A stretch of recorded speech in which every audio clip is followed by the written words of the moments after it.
If you're looking for a small car that's easy to drive around town and fairly spacious inside for its size, look no further than the Chevrolet Spark. It's the Matiz replacement, and for starters it looks tons better. The bold nose and sharp lines make it much more appealing to a younger crowd. And inside it actually fits full-size adults. Inside is simple and all the controls are to hand. If you go for an LS model, you get air conditioning, central locking, MP3 player connection, and also electric front windows. Safety-wise, there's 6 airbags, and electronic stability control is an optional extra unless you go for the LT, which is the top of the range model, and on that model it comes as standard. For such a small car, there's actually quite a lot of storage in here. There's 2 cup holders here, a cubby hole here, and here. There's also a fairly decent sized glove box, another stash tray here, and also the door cards do fit a water bottle. To get comfortable for driving, there's plenty of adjustment backwards and forwards in the seat. To go up and down, it's done on a turn handle, and then the steering wheel moves up and down with the rev counter and speedo.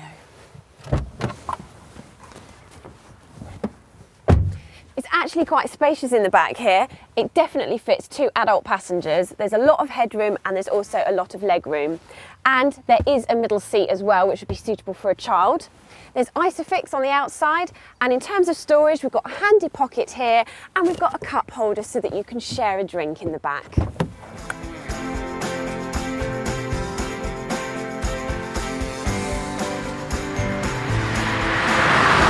This is a small car with a small engine. In fact, there's a choice of 2. You can either go for the 1 litre or the 1.2. Both have the same average fuel consumption, which is 55.4. However, they are different insurance groups.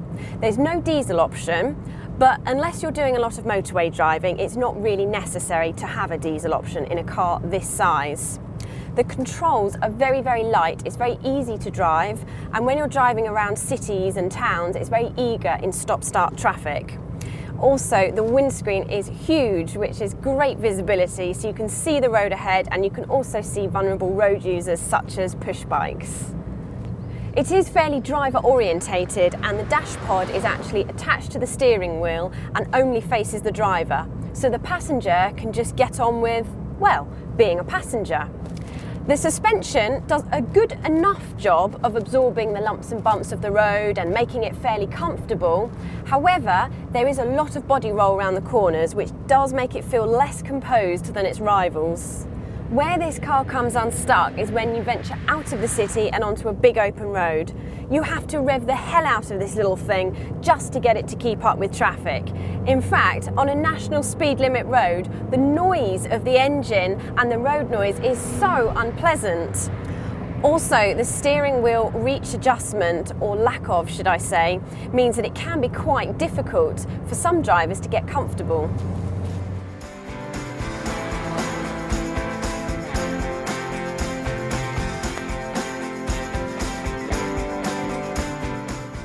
Another downside to this car is the size of the boot. As you can see, it is very small in here. In fact, compared with the Hyundai i10, it is tiny. However, you can put the back seats down and make slightly more room. Let's not give the car too hard a time though. It's economical, low insurance grouping, and passenger space is good. Also, all Chevrolets come with a 5-year, 100,000 mile warranty, which should make running costs fairly predictable. Why don't you take it for a drive and see what you think? This could be your next car.